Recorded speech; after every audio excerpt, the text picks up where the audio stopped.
Hello everyone, and we were just blessed yet again by the goddess Hylia herself. I'm sure you've already seen. Some gameplay of Age of Calamity has come into the light at the Tokyo Game Show, not to mention a story trailer that looks absolutely amazing. I had another video planned this week, but I physically couldn't put it out this week. It's much more scripted than this video is, and it will probably end up being much better if I'm being completely honest with you. But then again, I actually did end up scripting this video because I simply couldn't stop writing. But I couldn't resist talking about the looks at the game that we just got. I mean, the story trailer was great, and sure, it can probably be dissected enough by itself. But you know what is miles cooler than the story trailer? Actually being able to see gameplay for the game months before it's released. Most of this video's visuals will most likely be the gameplay that was shown at the Tokyo Game Show. I'm sorry that there's not a translated version of the gameplay out yet, as this does leave a lot of ambiguity to do with the heads-up display in general. However, I'll make sure to try and discuss the story trailer slightly later on, of course.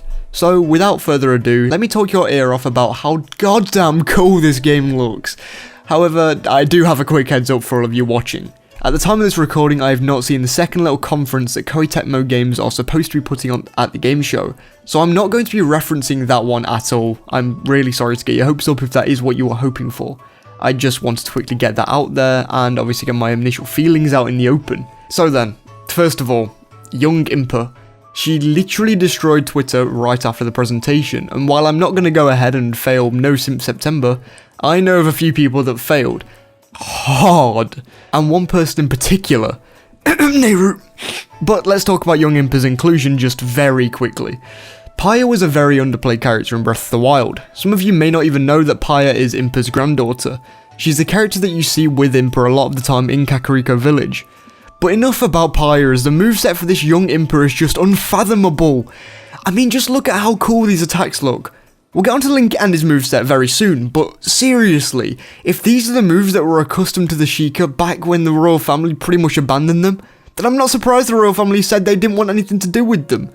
And since this is a discussion, it's time for me to do some speculating.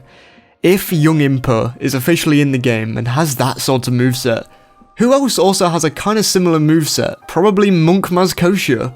I first mentioned this on my stream earlier, and the idea of Monk Mazkosha being playable has just been flying through my head ever since. His special attack after charging up could be his admittedly weird ability to become giant, and he could sit on all the enemies seen below him. Apart from that, he could run like we saw in Breath of the Wild and make different copies of himself. These sorts of things have already been done with Young Impa, so that's actually kind of a possibility now. The next thing that I'd like to discuss on my little notes page right now is how cool Link is in this game. Don't get me wrong, the Hero of Wilds was definitely one of the coolest Links we've ever seen already, only being beaten out by a few in my opinion. But his moveset is so awesome. He can do both the flurry rush and the slow time shooting a bow thing that he does. And those attacks absolutely farm enemies. The KOs come flying in when he uses the slow time bow move in particular. I saw a lot of people pointing out that Link did in fact pick up a weapon during the gameplay.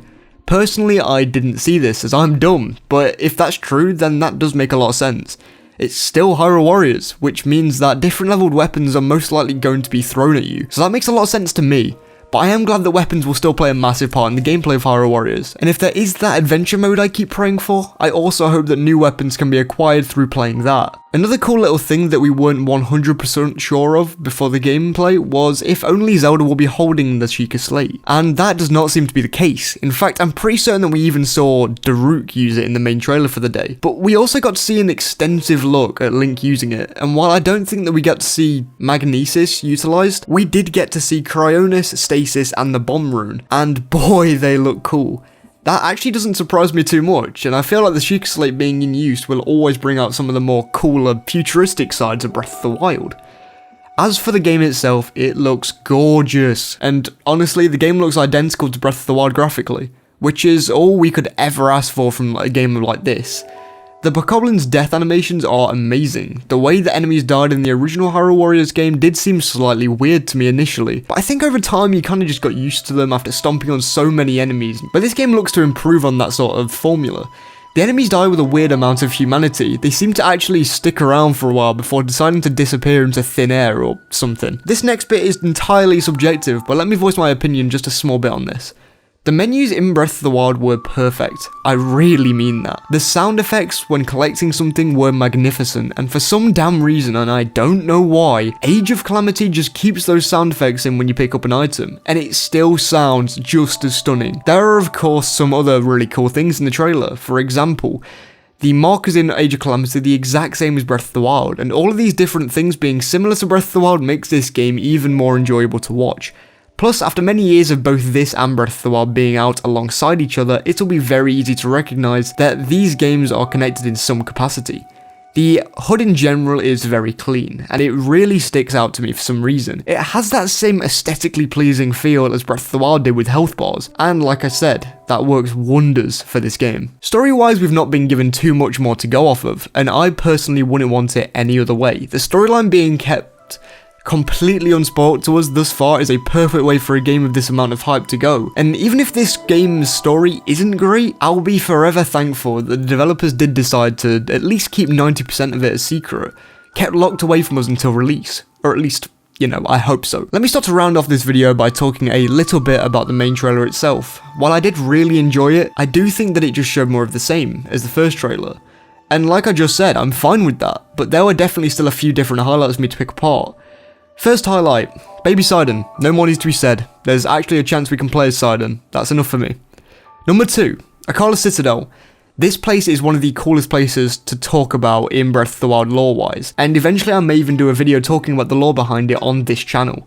But I'll at least have to wait for the release of this game first. Third highlight, this. I mean, look at this. Please do correct me if I'm wrong in the comments, but this shot looks to be around Hyrule Field seen next to the Garura Desert as Urbosa is sat on Vanaboris' trunk thing, and there's so many guardians. Imagine having to actually fight through that. And I mean, while I do have some other highlights, those were just some very personal ones. What were your guys' highlights? Now let's actually round out the video. By the time you're watching this, as I said, there should be another presentation with a new character shown, and while I hope to have streamed that, I may not add changes to this video in time. So with that said, which character do I hope is shown?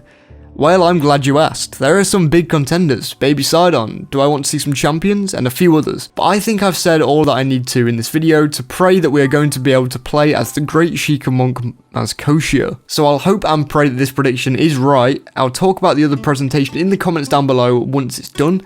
Come and give your thoughts down there with me. Thank you all so much for watching. If you enjoyed, then please leave a like rating and subscribe now for more weekly Zelda content. You all have no idea how much one like or one sub can really help me out. I'm so ridiculously excited for Age of Calamity considering it's only a Hyrule Warriors game. If you are too, then please do leave your thoughts in the comments about it. As usual, I love discussing all the stuff with you guys, and this time is absolutely no different. If anything, I hold that philosophy more than ever right now. As for everything else, my Patreons are on screen right now. Thank you all so much for donating monthly. The link to my Patreon is down in the description if you can and want to support me in any kind of financial way. As usual, my social media handles are on screen right now and are also in the description. On my pinned tweet, you'll also see my Discord if you want to join that. With all of that finally said, I hope you're as excited for Age of Calamity as me. But for now, stay safe and I hope you have an amazing week.